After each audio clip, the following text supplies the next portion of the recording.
Bonjour, je m'appelle Stéphane Villeneuve, je suis professeur à l'UQAM, je suis directeur du programme et lors de ce petit webinaire, je vais vous informer sur le programme cours de deuxième cycle en intégration du numérique en milieu scolaire. Vous allez voir à travers la présentation les différents cours qu'on a, la durée et tout, et ça devrait prendre environ une douzaine, quinzaine de minutes au maximum. Donc, nous, on est trois professeurs qui donnons les cours du programme. Donc, on a Frédéric Fournier, qui est professeur au département de didactique, qui est spécialisé euh, en robotique. Alain Stockless, qui est également professeur au département de didactique, ancien conseiller pédagogique du récit aussi, et maintenant, depuis plusieurs années, professeur au département. Euh, Son expertise concerne les compétences numériques des enseignants, des futurs enseignants, tout comme moi, qui est professeur aussi au département didactique et je m'intéresse également à la cyberintimidation envers les enseignants. Il peut y avoir aussi un chargé de cours pour un des cours éventuellement à travers les années, mais essentiellement, ce sont nous, les trois professeurs, qui donnons les cours dans le programme. À qui s'adresse cette formation de trois cours? Essentiellement aux enseignants du préscolaire, primaire et du secondaire, également aux conseillers pédagogiques.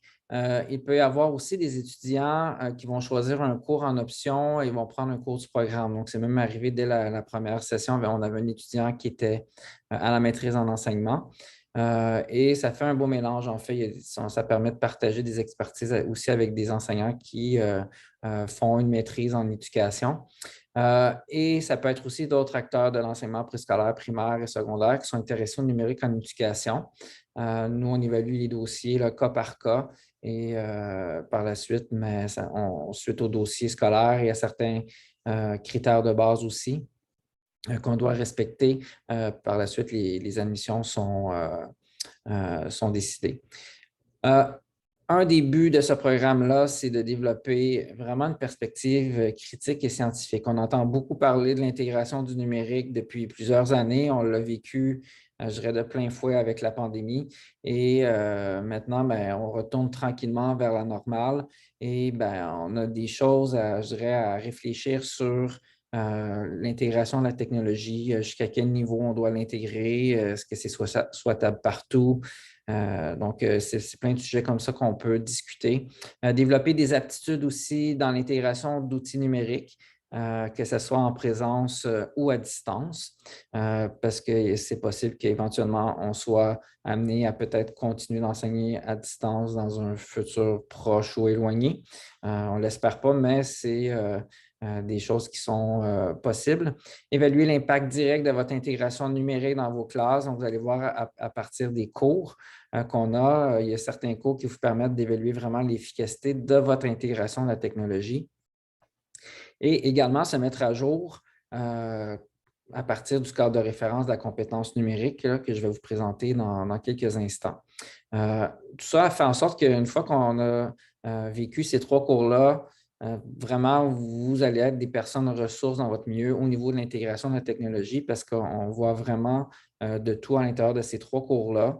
Ça va vous permettre d'être une personne vraiment très critique au niveau de la technologie. Donc, on a ici le cadre de référence de la compétence numérique. Auparavant, donc l'ancienne compétence, qui était la compétence numéro 8 du référentiel des compétences professionnelles, datait de 2001. Elle avait 6 composantes. Maintenant, ce nouveau cadre de référence-là a 12 dimensions. Donc, on a encore un peu plus de choses à maîtriser. Donc, certaines des 6 ont été divisées un peu en quelques autres dimensions. Mais c'est beaucoup de choses qu'il faut, je dirais, se mettre à jour, maîtriser un peu plus, un peu mieux. Donc, c'est, je dirais, la base, la pierre angulaire du programme, c'est ce cadre de référence-là. Les compétences qui vont être développées à l'intérieur du programme cours, évidemment, c'est un cours de deuxième cycle. C'est un programme de deuxième cycle et les modèles théoriques qui sont liés à l'intégration de la technologie en éducation, ils vont être vus, vont être aussi critiqués. Également, la maîtrise des dernières applications qui sont utilisées en milieu scolaire, les outils émergents, entre autres, la robotique éducative également. Vous allez voir, il y a 2 cours là, qui porte un beaucoup moins sur la robotique et un qui est vraiment entièrement dédié à la robotique. Donc, comprendre les éléments du codage, entre autres, la programmation, la pensée informatique. Et vous allez avoir aussi l'opportunité de construire une activité pédagogique intégrant la robotique si vous le désirez. Ce n'est pas obligatoire, mais dans un des cours, si vous le choisissez, évidemment, qui ne porte que sur la robotique, il va y avoir une construction d'activité qui intègre cette thématique-là. Également, construire des activités pédagogiques qui intègrent les dernières innovations. Un sens critique sur la recherche en éducation, également sur le numérique. On a lu beaucoup de choses. Il faut voir aussi qu'est-ce qui est valable au niveau des méthodologies dans certains articles et tout. Donc, on développe ce sens-là. Puis également sur votre propre intégration du numérique dans votre classe. Donc, ce n'est pas seulement de voir ce que les autres font, mais vous, de quelle façon vous l'intégrez. Est-ce que ce que vous intégrez est efficace ou non? On n'essaie pas juste de se fier à notre instinct, mais se fier aussi sur la science, sur les méthodes scientifiques. Donc, ça fait partie des compétences qu'on développe à l'intérieur du programme. Donc, ce n'est pas compliqué. On a 3 cours à suivre. Le but, ce n'était pas de faire 5 cours et de vous garder captif dans votre formation continue au numérique pendant 1 an, 2 ans. Donc, nous, on fait tout à l'intérieur. On peut tout faire à l'intérieur d'une année. Donc, compétences numériques du 21e siècle, donc le DDD 75-50. Ensuite, vous avez le choix entre ces 2 cours suivants, donc le 75-51, le 75-5X. Donc, design d'activités numériques innovantes et le deuxième séminaire sur l'intégration. Lui, c'est vraiment dédié qu'à la robotique.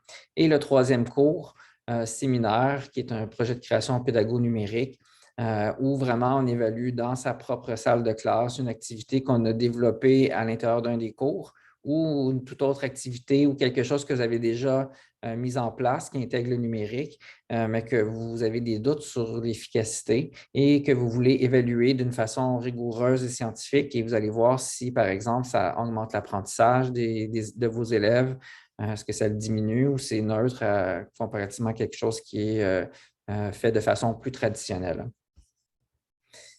Donc, plus en détail, le premier cours, donc le DDD 75-50, donc les objectifs, c'est évidemment de développer vos compétences numériques du 21e siècle, qui est vraiment un élément très présent dans ce qu'on retrouve au niveau mondial, donc de développer ces compétences-là, entre autres, détection de fausses nouvelles, protection de la vie privée, évidemment, prévention à la cyberintimidation, c'est une de mes expertises. Donc, je vous présente pour un des cours en particulier, mais qu'est-ce qu'il y a au niveau de la cyberintimidation, au niveau des enseignants, comment se prémunir de ça et tout.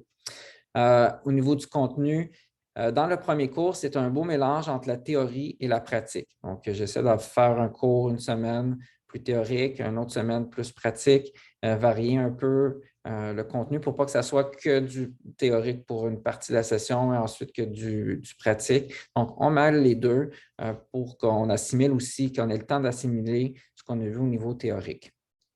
Donc, on va présenter les principaux modèles théoriques à l'intégration du numérique. Et également, on va s'approprier certains outils qui peuvent être utiles dans votre pédagogie, à l'aide, entre autres, d'exercices pratiques que vous allez faire qui intègrent le numérique. Des évaluations aussi de la maîtrise du cadre de référence de la compétence, donc faire une auto-évaluation de votre propre maîtrise. Du référentiel et ensuite des travaux de réflexion sur différents modèles théoriques d'intégration. Donc, vraiment, vous allez avoir un bon topo là, dans ce premier cours-là de ce qu'est l'intégration du numérique, c'est qu'est-ce qu'on considère comme variable quand on intègre le numérique pour en faire une intégration qui est réussie.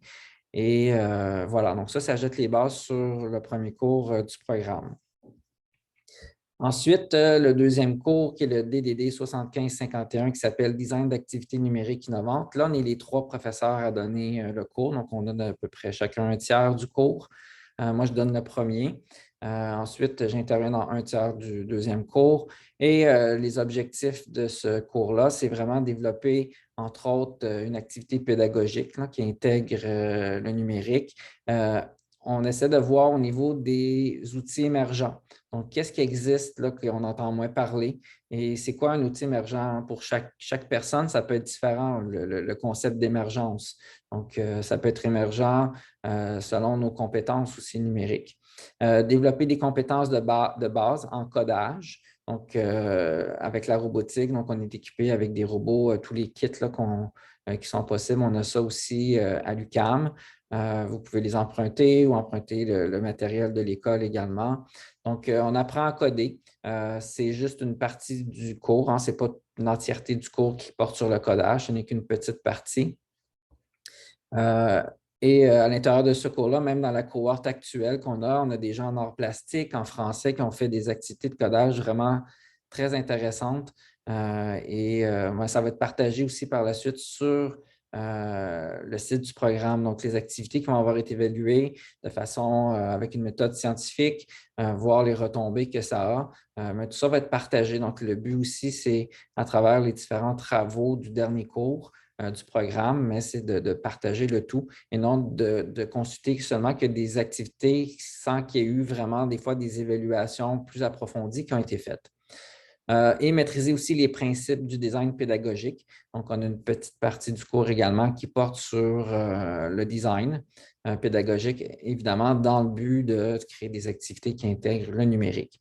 Donc, au niveau du contenu, donc, ça revient un petit peu aussi aux objectifs, donc perfectionner le design d'une activité en particulier.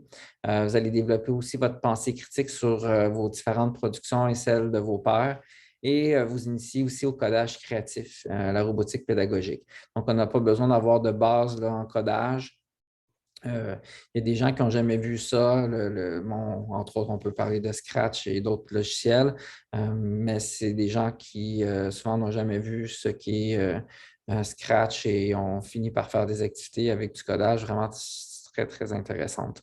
Dans les travaux, donc évaluation de ressources numériques, présentation d'un outil en émergence, le design d'une activité et l'élaboration aussi d'une activité qui implique la création numérique. Ce n'est pas obligatoire que ce soit que de la robotique pédagogique, mais ça peut être une activité qui implique la création d'un outil numérique également.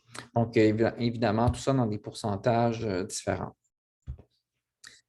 Le deuxième cours, en fait, qui porte sur, je dirais un peu plus sur la partie robotique, c'est le deuxième, en fait, qui est un séminaire sur l'intégration du numérique à des fins éducatives.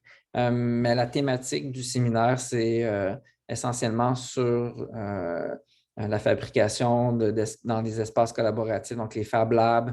On a du matériel aussi, un local à l'UQAM, où on a tous les outils là, qui nous permettent de pouvoir les manipuler si vous ne les avez pas en contexte scolaire.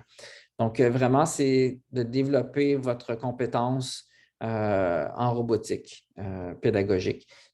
Le cours ne porte que sur ça. Juste pour des petites fins statistiques, notre première cohorte qu'on a eue à l'automne l'année dernière, c'est plutôt le cours précédent qui a été choisi. Donc, un mélange d'un peu de tout. Celui-là n'a pas été donné parce qu'on est dans on était dans notre première année et c'est le choix entre deux cours. Donc, tout le monde a choisi le premier cours, mais ce cours-là est disponible également s'il y en a qui veulent vraiment pousser un peu plus loin leurs compétences avec la robotique. En fait, on peut partir de la base puis on peut aller développer vraiment de façon très approfondie nos compétences avec le codage et la robotique pédagogique. Donc, les travaux, c'est vraiment l'intégration et la mise en œuvre d'une activité impliquant la robotique et la conception et réalisation d'objets à l'intérieur d'un Fab Lab. Donc, on a des imprimantes. Vraiment, on peut construire des objets là, à partir des imprimantes.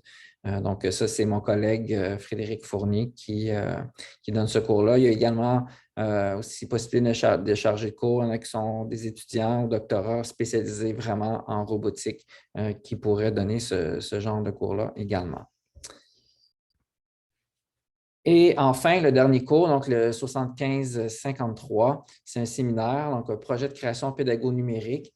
La formule du cours est beaucoup plus sous forme de supervision individuelle. On a quelques cours au début où est-ce qu'on se rencontre. On a quelques contenus théoriques, sans que ça dure 3 heures de cours non plus complètement, des fois à distance. Donc, on varie aussi le temps en fonction de, je dirais, de vos horaires, de votre flexibilité, du moment où vous êtes dans l'année scolaire également. Donc, l'objectif de ce séminaire-là, c'est vraiment de développer votre sens critique sur votre propre intégration, en fait, du numérique dans vos classes.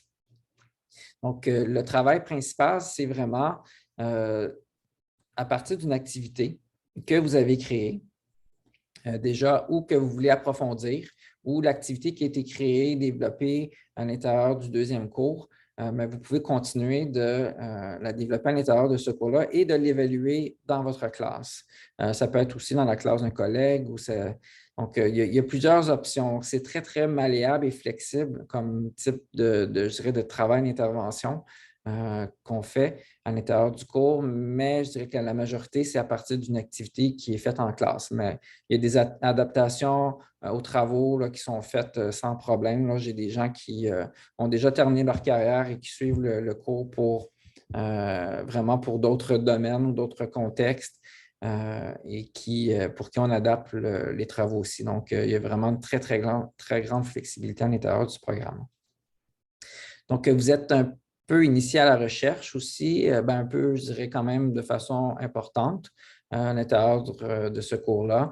Vous allez développer vraiment votre esprit critique au niveau de la recherche scientifique, au niveau de votre intégration du numérique, voir si ce que vous faites en classe à partir d'une activité qui peut durer 2 semaines. Des fois, ça peut aller jusqu'à 1 mois où vous faites à partir d'interventions d'une activité qui s'étale sur quelques séances de cours, évaluer si ça fonctionne bien auprès de vos élèves. On peut évaluer, entre autres, est-ce que ça augmente l'apprentissage, est-ce que ça augmente la motivation ou ça la diminue. Donc, il y a plein de types de sujets qu'on peut faire. Et si jamais par la suite, la recherche vraiment vous intéresse, vous pouvez continuer par la suite à la maîtrise en éducation. Et nous, on est des enseignants en plus qui, évidemment, qui encadront des étudiants à la maîtrise, au doctorat, puis c'est dans les domaines du numérique. Donc, tout ça est possible par la suite. Donc, l'objectif, c'est de faire un rapport final, donc avec différentes sections de ce qu'on retrouve habituellement dans un rapport de nature un peu plus scientifique. On ne vous demande pas une centaine de pages, c'est un travail qui est quand même raisonnable en fonction de votre tâche aussi que vous avez, votre travail que vous avez. Donc, par la suite, ça va être des activités qui pourraient être déposées avec votre permission sur le site ou un autre, ou même on pourrait partager dans les réseaux sociaux ces activités-là qui, en fait, sont des activités qui vont avoir été évaluées d'une façon plus rigoureuse et scientifique. Et ça n'existe pas. Je dirais au Québec, on n'a pas ce genre de ressources-là. Et ça serait vraiment intéressant à partir des travaux des étudiants. Vous avez vos droits d'auteur aussi que vous pouvez mettre sur chacune de vos activités. On peut les partager et ça permet en même temps de voir qu'est-ce qui est efficace, qu'est-ce qui l'est moins, pourquoi, c'est quoi les facteurs à prendre en compte lorsqu'on intègre la technologie, qu'est-ce qui fonctionne mieux ou moins bien. Voilà, donc ce séminaire-là est vraiment fait de façon plus individuelle avec des supervisions là, avec chacun des étudiants du cours. Donc, concernant la mission et l'inscription, il faut détenir un bac qui mène au brevet d'enseignement du Québec avec une moyenne d'au moins 3,2 sur 4,3. Si on a moins que 3,2, donc entre 2,7 et 3,2, on étudie les dossiers. Donc, c'est du cas par cas. Chaque dossier est étudié pour voir au niveau, entre autres, de l'expérience de d'autres cours qui ont été faits. Donc, c'est vraiment sur une base individuelle que les dossiers sont évalués. Aussi, on peut détenir un baccalauréat dans une discipline qui est pertinente, qui avec une moyenne d'au moins 3,2 également, et posséder une expérience aussi qui est pertinente avec un enseignement d'au moins 2 ans en milieu scolaire. Tous les candidats vont être titulaires d'un brevet d'enseignement, d'un permis d'enseigner, d'une autorisation provisoire d'enseigner ou d'une tolérance d'engagement. Encore une fois, si selon votre expérience ou autre, vous voulez faire une demande d'admission, comme je vous dis, les candidatures sont évaluées. On regarde tout le dossier de l'étudiant pour s'assurer qu'il va bien s'intégrer à l'intérieur du groupe également en fonction de son expérience ou autre. Donc, c'est vraiment dans une optique que tout le monde en prenne pour son compte à l'intérieur des cours qui sont donnés. Donc, si jamais vous avez des questions au niveau des coûts, de l'inscription, vous pouvez écrire à numérique scolaire à commercialucam.ca pour toutes les questions de nature plus administrative. Vous pouvez m'écrire aussi à moi personnellement. Vous allez voir mon adresse de courriel à la fin. Avant de terminer, où les cours se passent, hein? On peut penser, moi, ce qu'il faut que j'aille à l'UQAM à chaque séance de cours. Par exemple, la première cohorte, tous les cours ont été donnés à distance. Donc, ça prend différentes formes. Donc, des cours à distance en mode synchrone. Donc, on se branche. Les cours ont lieu actuellement de 18 h à 21 h. Il n'y a jamais de cours pendant la journée. C'est toujours de soir. Ça peut être un mardi, un mercredi. Donc, vous avez un cours, en fait, par session. Donc, c'est une journée, une soirée dans votre horaire qu'il faut consacrer à ce cours-là. Et des fois, mais ce n'est pas toujours des cours en direct. Donc, vous allez avoir l'option, à partir de cours asynchrones, de faire votre travail de façon autonome. Et également, on peut faire des cours aussi de façon comodale. Donc, à l'université, on a tout l'équipement pour faire en sorte que s'il y en a qui veulent venir en classe et d'autres qui veulent rester à la maison, on peut faire le cours de façon comodale. Donc, ça dépend, sauf si on a vraiment du matériel à manipuler, là, ça vaut la peine de venir en salle de classe, évidemment. Sinon, ça se fait de façon comodale. Donc, on a vraiment tout un mélange là, de types de cours, là, de formules de cours qu'on peut utiliser. Également, si jamais il y a des cohortes qui se forment, par exemple, un groupe de, je ne sais pas, un groupe de 12 qui décide, de 12 enseignants qui décident de vouloir suivre le programme, qui sont dans le même centre de service scolaire, on peut se déplacer dans le milieu, on peut aller dans vos locaux. Ça peut être évidemment d'une école ou ailleurs, donc pour permettre de vous donner le cours. On a aussi des campus satellites de l'UQAM à différents endroits. Les cours peuvent se donner aussi dans les locaux informatiques de l'UQAM. Ça, c'est pour les cours qui sont en présence, en fait. Là, jusqu'à maintenant, on n'en a eu aucun en présence. Ça fait quand même 1 an que je suis tous les étudiants du groupe et je ne les ai jamais rencontrés en personne encore.